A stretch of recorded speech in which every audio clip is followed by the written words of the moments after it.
L'ange prenant la parole dit à ceux qui étaient devant lui, ôtez-lui des vêtements sales.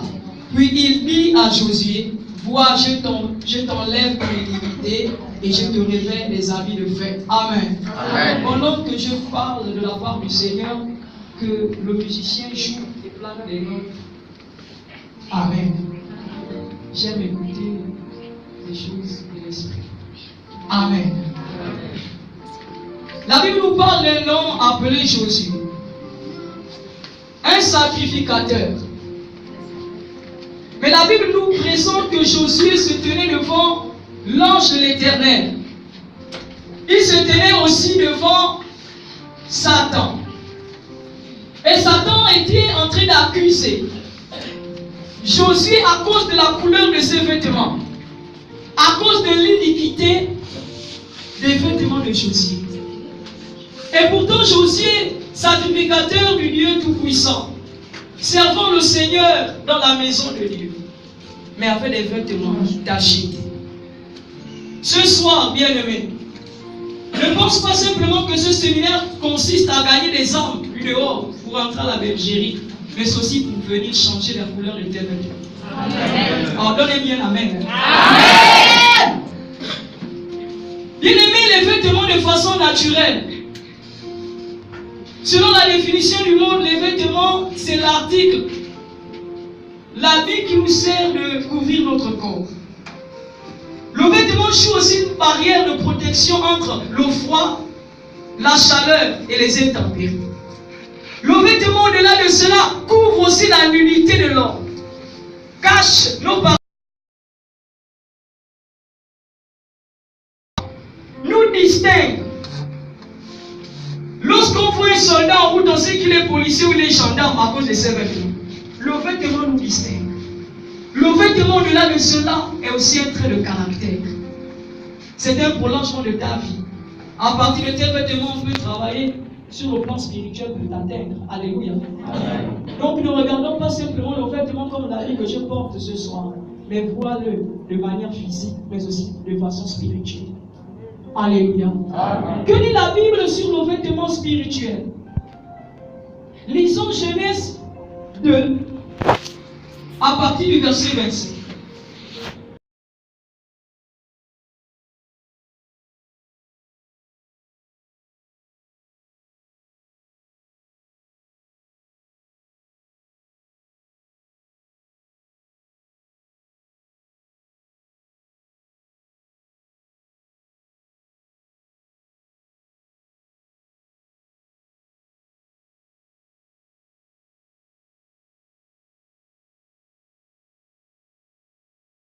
Vivez tranquillement, vivez une vie paisible, sans regarder ni l'autre ni l'autre. Donc il n'y avait pas de nudité à avoir honte. À partir de Genèse chapitre 3, le séducteur Satan est venu s'aimer le grain dans le cœur d'Ève et d'Adam. Et là, la chute et le chaos a commencé. La Bible déclare qu'il vit en eux qu'ils étaient nus. Ils étaient nus. Ils s'aperçurent que les yeux de l'un et de l'autre s'ouvrirent et ont réalisé qu'ils étaient nus. À cet instant, Adam et Ève vont aller fabriquer des feux pour se cacher. Pour couvrir quoi? Leur nudité. Pour cacher leur nudité. Et Dieu, dans son amour puissant, Dieu le Père, malgré le péché d'Adam et Ève, malgré leur désobéissance, j'aimerais rentrer dans le cœur de Dieu ce soir. Il ne va pas s'arrêter à regarder l'habillement d'Adam et Ève.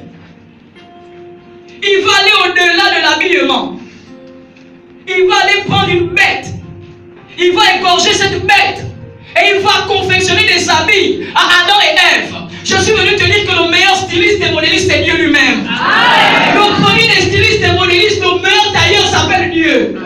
On donne un amen bien. Amen.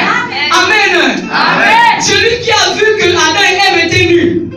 Celui qui savait que lorsqu'il devait sortir du jardin, il devait avoir la pluie, il devait avoir le soleil. Il l'a cousu.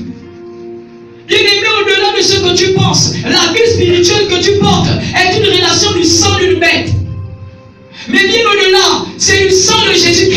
s'arrête. On donne la main à Jésus.